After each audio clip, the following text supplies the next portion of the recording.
Hi everyone. So we are a third of the way through the course, and I thought it'd be a good time to do another mini lecture and hopefully put to rest any of the lingering confusion that we have around the idea of disciplinary literacy, the debate between Moji and Heller, and the expectations that we have for the class. And just to point out, the expectations that we have for you in the class are very much grounded and rooted in the expectations for the field or discipline of education. And so I'm going to hopefully remove any of the lingering confusion around those issues.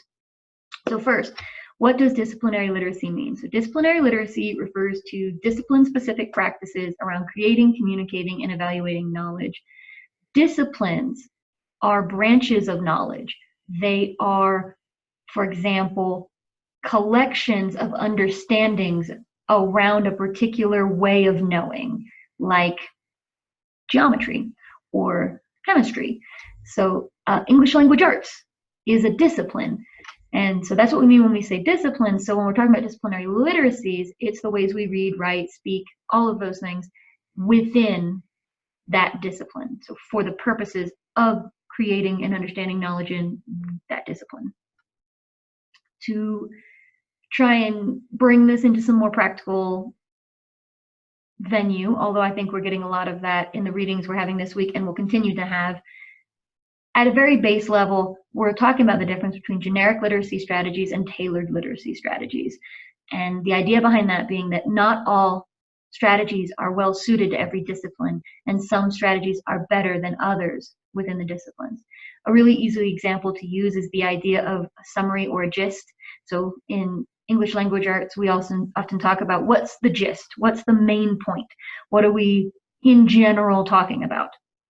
That is a great skill to have for English language arts, to be able to read a text and say, what's the main point? What's the gist? What's the important part? It's a great skill to have. That is not helpful in mathematical reading. There is no such thing as the gist in mathematical reading. That is not how knowledge is communicated in mathematics. And if you are accustomed to using a strategy like the gist across disciplines with no knowledge that it is not effective in math, you can encounter some pretty serious roadblocks when trying to access the knowledge and communicate the knowledge associated with mathematics. So that's what we mean by those generic strategies not always being the best, but tailoring those strategies instead. That does not mean that strategies can't work with multiple disciplines. They certainly can, but it's recognizing that sometimes they don't, and that usually there are better strategies versus others to align with the needs of that discipline. And again, disciplinary literacy. Hopefully we can really get this down and done and dusted. I would suggest highly, because it can really, we don't just tell our students to reread for no reason when we're in the classroom as elementary or secondary teachers. Rereading is incredibly beneficial. So if you have the time, I highly suggest going back to Alverman, Phelps, and Gillis and taking a look at how they describe this issue, because now that you've had more reading from multiple authors, their explanations might have even more clarity.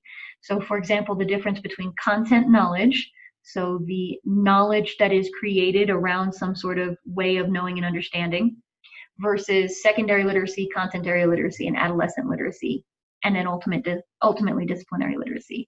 They talk about one of the reasons that secondary literacy isn't used very much anymore is because historically it has a lot of connotations with remedial literacy. So the idea that you are being labeled for your inability, which is certainly something that's incredibly laden and we have to be very careful with. This does generally apply more to scholars who were teaching, let's say, 90s and before. We don't do that as much now, but the reason we don't do that as much now is because of the connotations that it used to have, and still does for many people. Content area literacy. So content area literacy is where we get that lovely gem, every teacher a teacher of reading. I will admit, because I like to be open and honest, I'm not a fan of that phrase, again, because of the connotations associated with it. There is a misconception that when we say every teacher is a teacher of reading, what we mean is that every teacher should be helping students understand grammar, writing conventions in general, spelling, those sorts of things. And that is very true of content area literacy. It is not true of other approaches to literacy within the content areas. This is also why textbooks and textbook reading became so prevalent, because textbooks are designed so that the reading done in every content area can be accessed using the same or similar strategies. Textbooks are very disassociated from the understandings that they're trying to convey, and often very ill-suited to conveying it.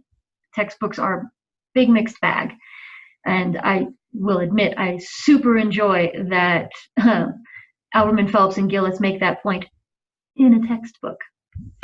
So, you know, there's always these little things. And then adolescent literacy, which you'll also see a lot. The difference with adolescent literacy and why that's not an appropriate thing to use when we're talking about the learning that's going on in our secondary schools or in our elementary schools is because it is meant to encompass the literacy practices that are all encompassing.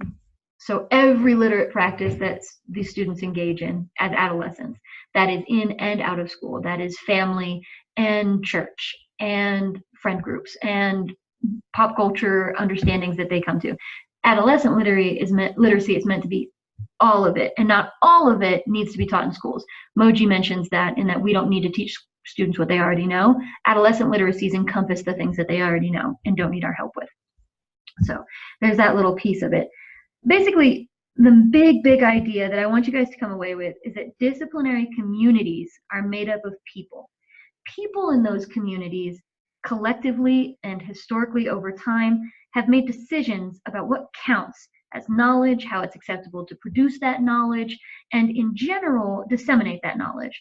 And these ways of thinking and doing have influenced the way that they've created texts. So because they have purpose when they create text, that purpose influences how they created the text. Now, the accepted readings of those texts, so the ways of understanding what's been communicated, are also in line with those practices. And comprehending those texts in full requires an understanding of the agreed upon practices, at least to some extent, before you can really comprehend what's going on. And the expectations vary. So once we reach higher grades where subjects are broken up, it is not unrealistic. It is not realistic to expect the English teacher to address the literacy needs of every discipline. In fact, I would tend to say that it is inappropriate. English language arts is a discipline. They have their own conventions and content that they need to be communicating in their classrooms. Some of the things that you might encounter and be concerned about outside of the English language arts room, like spelling, like grammar usage, that is the domain of the English language arts teacher. But how they are employed effectively within the disciplines, that's more those content area teachers, the subject area teachers.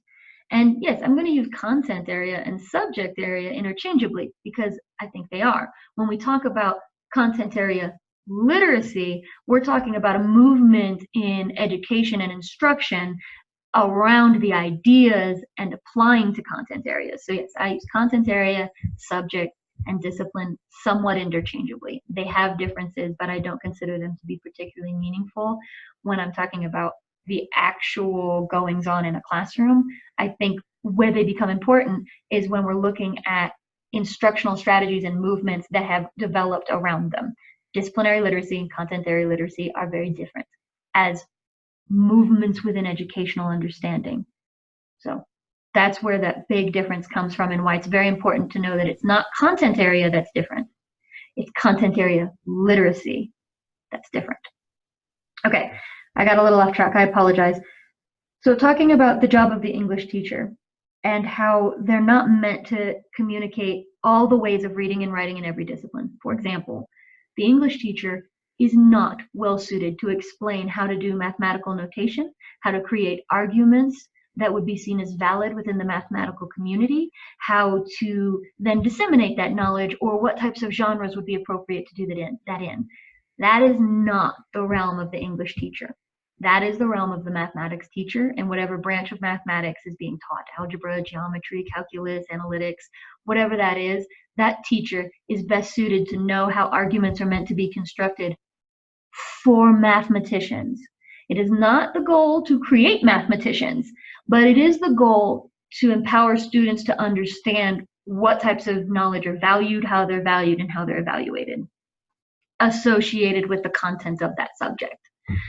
Okay, hopefully I've cleared that up and we can move on from that into the Moji-Heller debate. And my big head is in the way, so we'll move me. So the Moji-Heller debate. Very basically summarizing what both Moji and Heller have said. So Moji talks about earning. That is meant to be learning, and I apologize for that.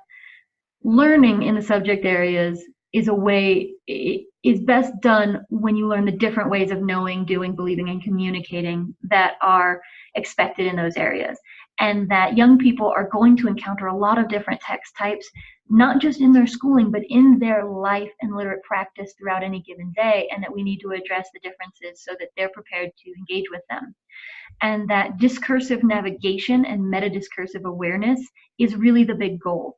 So that's the recognition of the differences and recognizing that you recognize the differences so that then you can apply strategies based on what you've recognized is different. That's where we're mostly going with Moji's argument. Heller's argument is that disciplines don't exist in secondary education and that it wouldn't be appropriate to address them there because he defines discipline as being specific to the university or post-secondary environment. Another huge argument, a huge part of his argument, is that it would be incredibly difficult to implement the model that Moji advocates. Teachers wouldn't know what to do with it, students wouldn't know what to do with it. It'd be very, very hard. He also talks about how the secondary expression of the disciplines, so mathematics, social studies, and the disciplines that fall under those large umbrellas, they're not closely aligned with their post-secondary counterparts.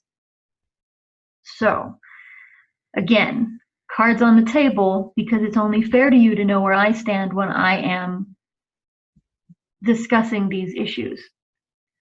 I disagree very strongly with Heller and with the way he has constructed his argument. And because I don't want to miss things, I definitely have written down some things to make sure that I address every part of this that I hope to convey. So, starting with secondary level subjects don't align with post-secondary counterparts. This is true. Heller's evidence as to why disciplinary literacy shouldn't happen is that there are huge differences between what happens in post-secondary instruction and what happens in secondary instruction. This is a null-sum argument. Moji is saying that we need to change what happens in secondary classrooms so that it will align with disciplinary practices. She says that's not what we do right now, but it's what we should do. So using the argument of, no, we shouldn't do it because they're different, it's not a very strong argument. Moji acknowledges they're different, and her whole goal is to change them. So saying we can't change what we do because it's what we do, to me, that's a very weak argument. Our hope is to bring students in line so that they're able to navigate text successfully beyond high school. That does not have to mean in a post-secondary situation, but I see our goal as preparing students not to be successful in high school for high school's sake, but to be successful so that they can then use what they learn going forward, whether that's out in the professional world, personal world, collegiate world, wherever that takes them.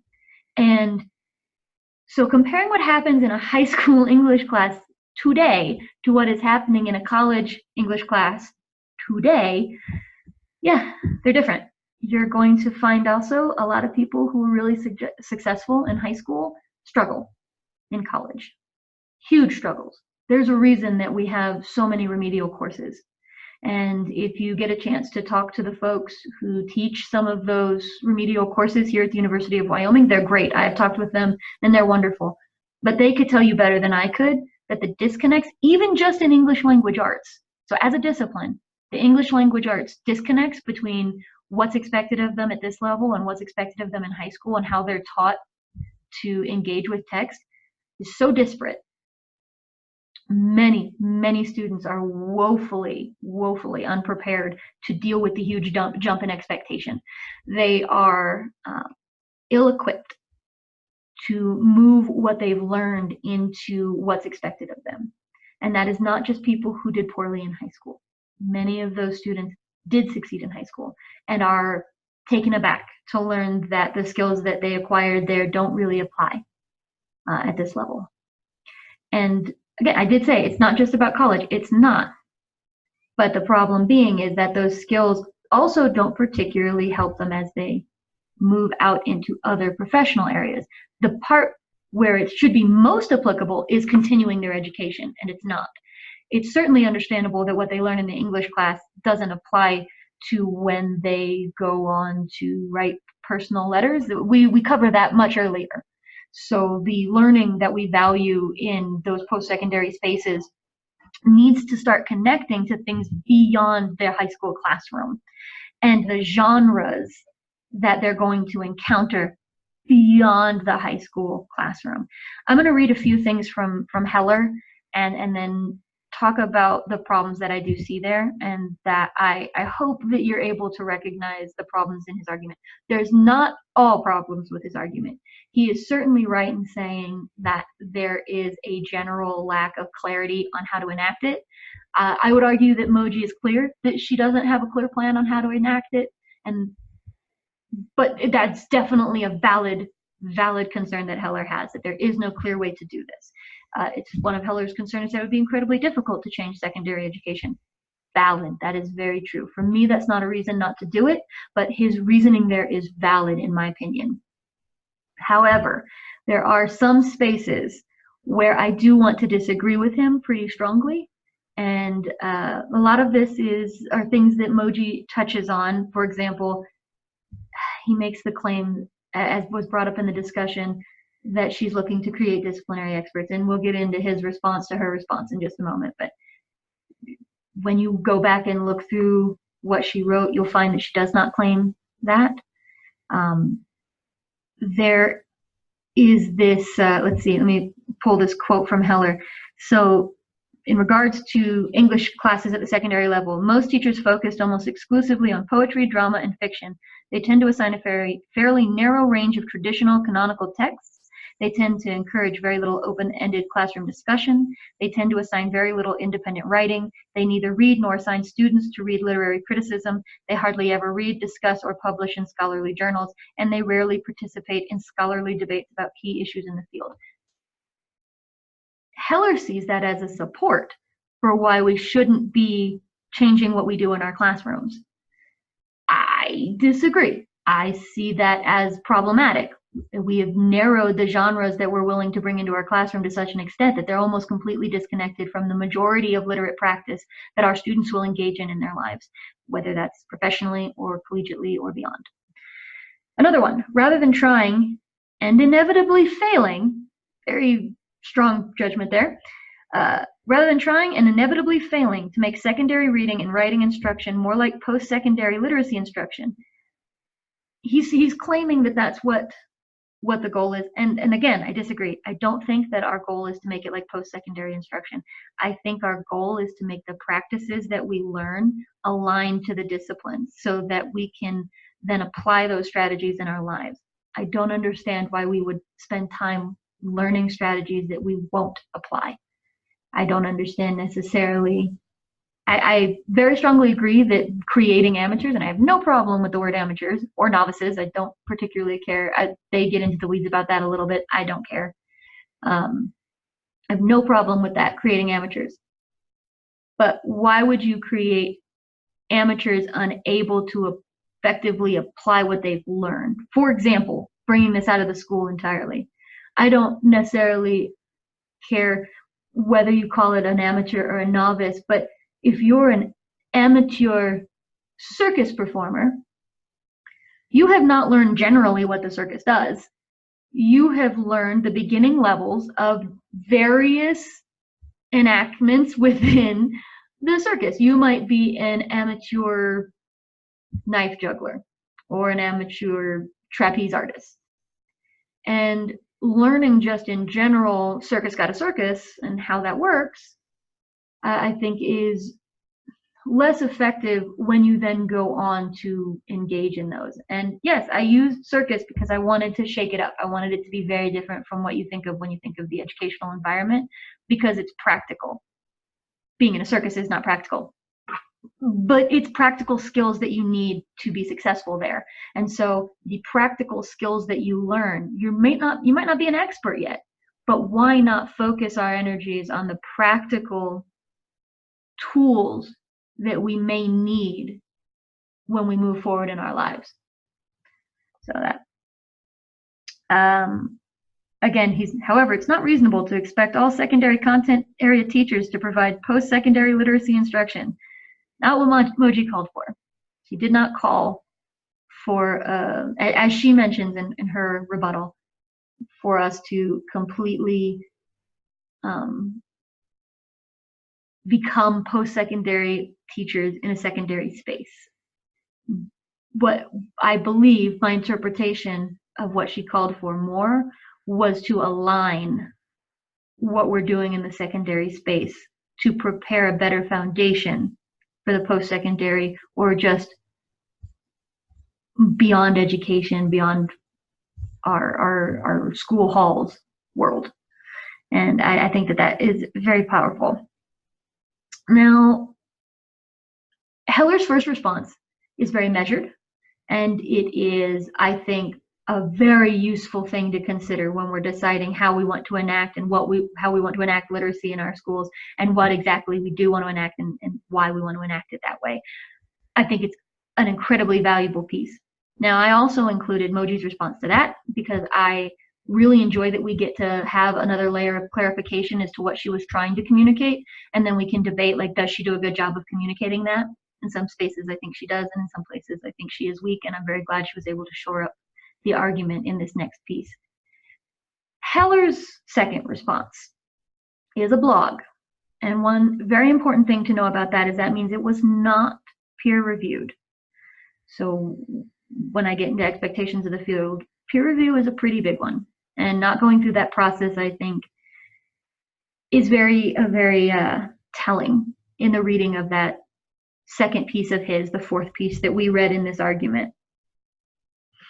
And I'm actually going to go ahead and move us into one of the things I want to talk about as far as expectations. Because, and my head is once again in the way. There we go. Because the expectations we have that I want to talk about are around establishing and judging the validity of arguments that you're both taking in and presenting. A lot of that comes from APA. And if you have not, it is probably very beneficial to find a copy of the APA manual and to read it. It is more than a manual of style.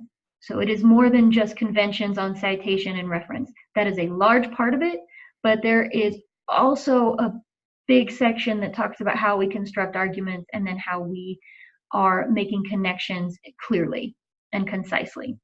There's a lot that talks about the way we use language appropriately in the social sciences. Part of that is very careful citation. So misspelling someone's name is important. It matters. Readers will have a much harder time trusting what you say if they are unsure that you have really deeply thought on and carefully attributed the ideas that you're including in your work. So you need to very carefully cite. There were, in the discussion, a lot of misspelled names. Now, this is not a formal academic paper. However, you're engaging in education, you're engaging in the writing that is going to help us understand what you're understanding. And yes, we are all talking about the same 3, 5, 6 sets of articles, so we know what you mean. But it's a good habit to get into, to realize that you need to be very clear all the time about where ideas are coming from. That is considered crucial and is a lot of what the rest of this has to do with.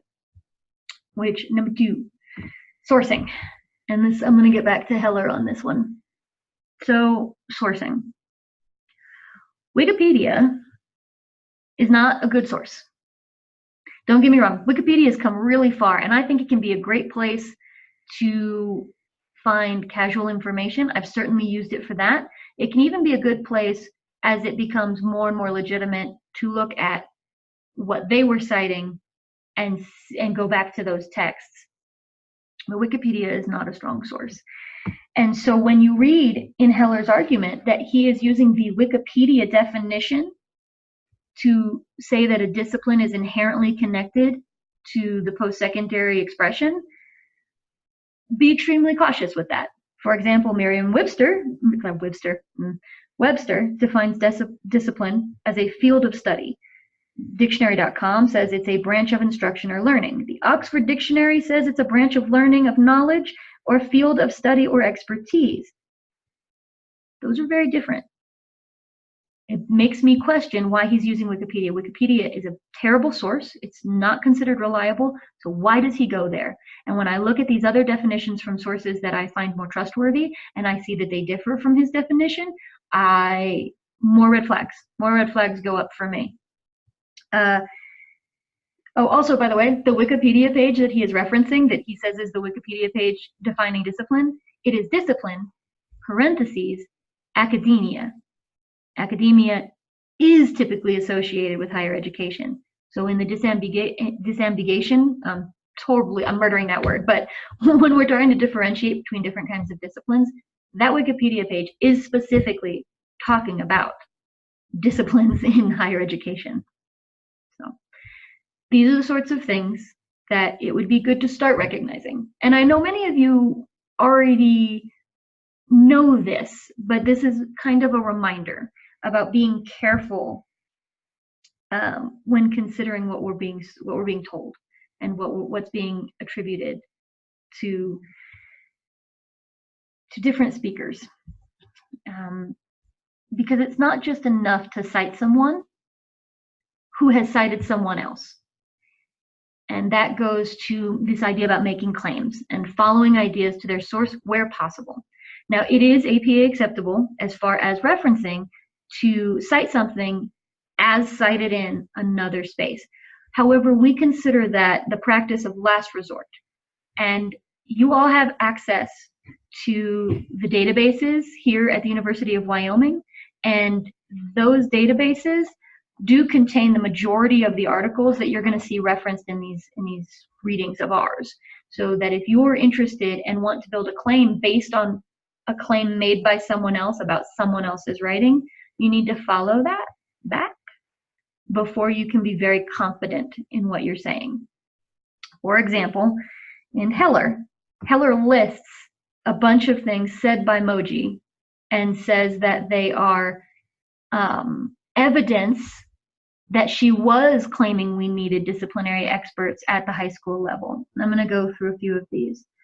So, for one thing, he at one point claims that Moji expects the ideal high school students to have acquired, his word, which he indicates, the power to read critically across various texts and various disciplines.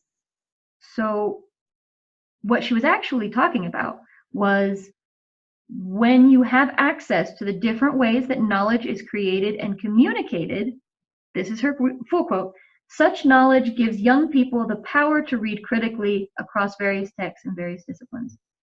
She does not make a claim that they need to have acquired all of the skills for this or mastered it in any way. All she's saying is that when you do have it, it is incredibly powerful. He's reframed it in a way that is questionable to me as I become more and more concerned about how he's writing the blog post and the validity of the blog post.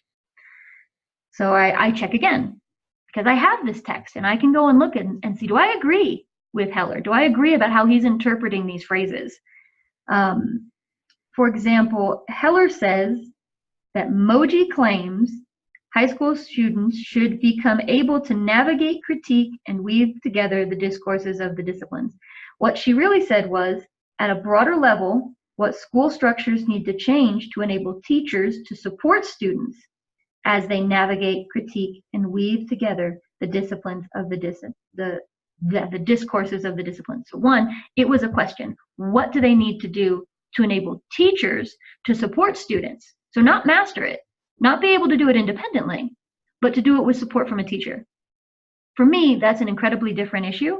That to me doesn't claim high school students need to be able to do that. To me, what she's saying is teachers need to be able to support students doing that. I see those as being very different. The reading and writing that a student can do supported versus what they can do independently, I think is a huge difference. Last one. So let's see. So the ideal high school graduate should be able to access the abstract and dense print text of the discipline.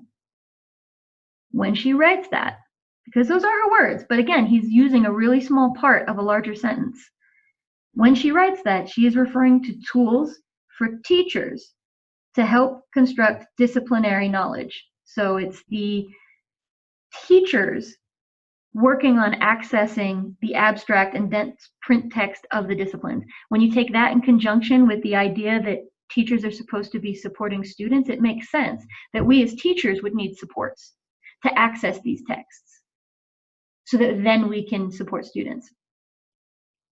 Again, these are just expectations of the field that if you see a claim made and some conclusions drawn, especially if you see any other red flags, for example, referencing Wikipedia, it is considered best practice to go and read those sources yourself and to draw your own conclusions. Now, if you read what he has cited in the context of Moji's argument and you agree with him, I would hope you could bring evidence to the table as to why you agree with him in that.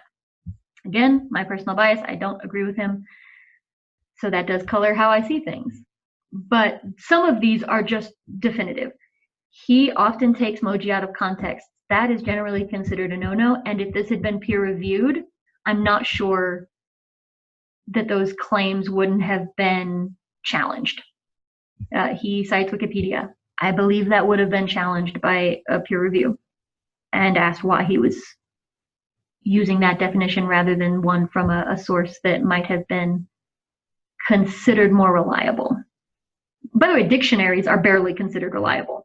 So Wikipedia is below dictionaries. Most peer-reviewed journals would prefer that you look at the way that it's been defined by the field and go with that definition. Unfortunately, the field, and I do understand him on this, and I understand why he went to a dictionary type definition. The whole point is that the field has diverged significantly on how we define it. So I do get that, but Wikipedia is not a great choice for going there. Yeah, so that's a lot of my beef there. And again, I already mentioned it, but the other way to turn out the idea that it should be peer-reviewed is called the paralinguistic cues. So it's how something is said. That can include when you read something and there's weird shifts in font or dead space and things like that. It can kind of lead you to be concerned about the quality of the work. And that also includes things like peer review, so how we're saying it and who's validating what we're saying. The word use is another thing that comes into play there. There's not explicitly objectionable wording that gets used in the argument between the two of them, but it certainly gets it starts to edge into less respectful discourse and more argument, and that might not be what we want to see when we're looking at this work. In our discussion groups online, it is perfectly okay to not obsess over every word in your response. It's a perfectly, that is not a venue that's the same as a journal article.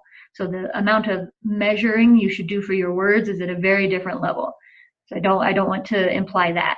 But for a measured article style response, we need to be very careful of how we're framing our arguments, what words we're using, and how much we are paying attention to the conventions of writing that help convey how serious our argument is.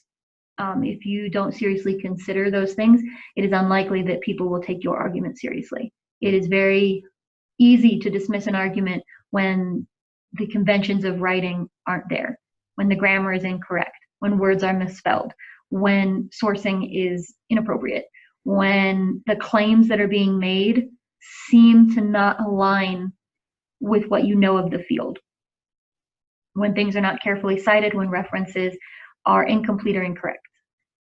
These are just red flags about the seriousness of the argument and about how seriously it should be taken. All right, that was a big bummer. I would say I'm talking about extremes. I'm not saying that these are huge problems for you guys in the class, but there didn't come up. So I will say, I'm sorry, I should have said that at the very beginning. It usually comes up that Heller's final argument is really problematic in how he's presented it. And since it didn't come up this time, I think because we were more focused on the conceptual ideas, which is great, but because it hadn't come up, I did want to address it and make sure that it was clear why Heller's blog remained a blog and not an article, because it probably wouldn't have passed the scrutiny to be considered valid within our field. So that's all I have. I hope this clears up any confusions. I hope this also helps you as you move forward in your own writing. You are not expected to do all of these things perfectly, but we should start to see you moving towards being able to do these things. And that would be what we hope to see as far as citation and sourcing and the claims that you're making and how you're supporting them with evidence. So, all right. Thanks, guys. Have a great day.